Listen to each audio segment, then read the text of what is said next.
Welcome to Talk About Topeka Live, coming to you from the Topeka Performing Arts Center in downtown Topeka.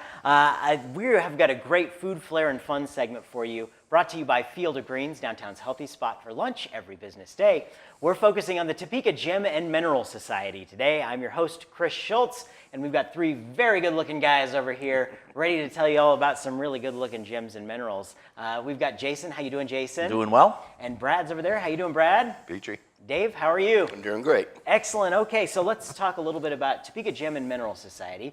There is the 62nd annual Topeka Gem and Mineral Show coming up called Opal It Is. Going to be at the Kansas Expo Center's Ag Hall on October 13th and 14th. So let's start out with the elevator speech for anybody who's sitting there saying, what is this society you're speaking of?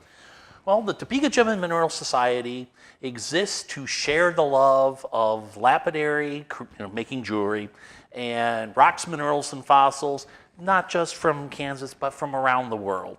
We have here samples of many different rocks and rocks and that have been cut, slabbed, polished. They look good, thanks to Brad here. Mm-hmm. And we talk about them, we discuss them.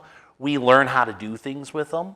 Mm-hmm. You learn how to make jewelry, you learn how to cut and slab rocks, and we have a lot of adults that do this. We also teach kids. We work rather closely with 4-H for geology, and we have our own program called the Junior Rock Hounds, where we teach kids how to do this, and they come up with such lovely things as this little red scorpion, which has been wire wrapped by one of our students. Very cool, very cool.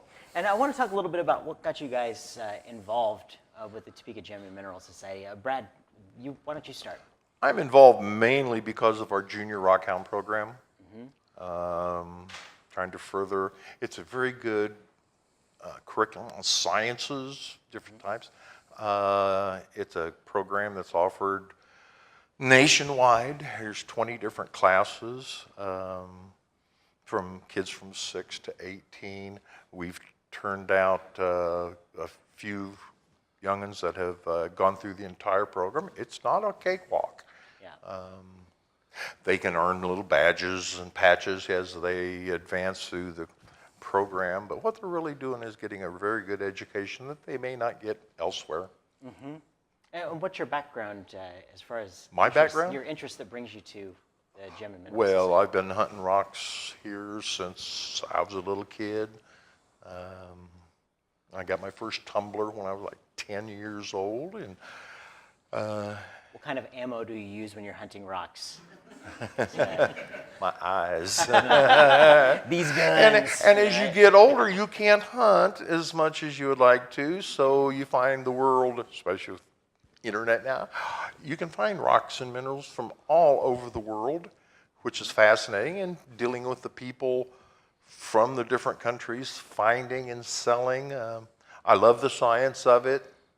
The lapidary is just what I do. Yeah? Keeps me out of the bars. Yeah. Dave, how about you? What got you involved with the society? What got me involved was I've been involved with it since the 60s. Mm-hmm. And to start with, in school, I did the geology and everything, field trips, looking for rocks and all that kind of stuff. And then through the years, you decide, well, it's a pretty rock. Yeah, I collect it, but I want to do something with it. Mm-hmm. I happen to live in an area where a guy was a rock dealer, and he taught me how to do cabochons and stuff like that. That progressed on to working with metals, silversmith and goldsmith and casting, wax carving, that kind of stuff. So doing all that for years, the Topeka Gem and Mineral Society, we do provide classes for both children in the Junior Rockhound, and we have adult classes for lapidaries, silversmith, and whatever, for people to learn and know how to do all those things. And in my case, I like to see the youth have things to do throughout their school years that they may have a period where they stop, but then they come back to it later on. We have had that. The adults have something to do that's interesting and fun besides other activities. They don't just sit at home and do nothing. Mm-hmm. But we do have some interesting field trip. People collect, and then they wonder, what can I do with it? Right. Well, Brad's exhibit shows there you can do all kinds of things. It's just whatever you're man. I look at artistic part of it. And if Frank could go back to this shot, I make a really great hand model here. I'm classically You're doing trained. good. Yes, absolutely. We'll hand it to you. But I need a drummer for this show. Anyway, so Jason, how about you? What got you involved with the society? Well, several years ago, the TGMS came out and actually did a presentation at one of the 4-H state geology field trips. My family and I have been involved in 4-H for years. It was our second or third year in 4-H geology.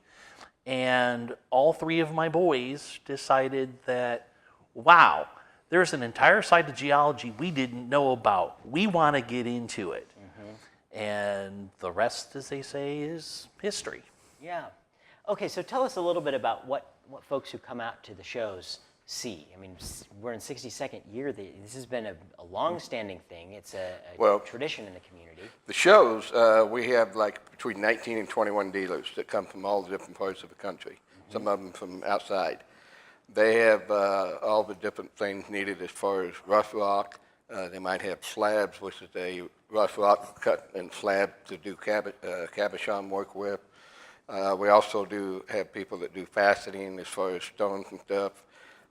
We do demonstrations at the show as far as showing the general public how we do these things. I'll have a silversmith set up, grinders, things like that.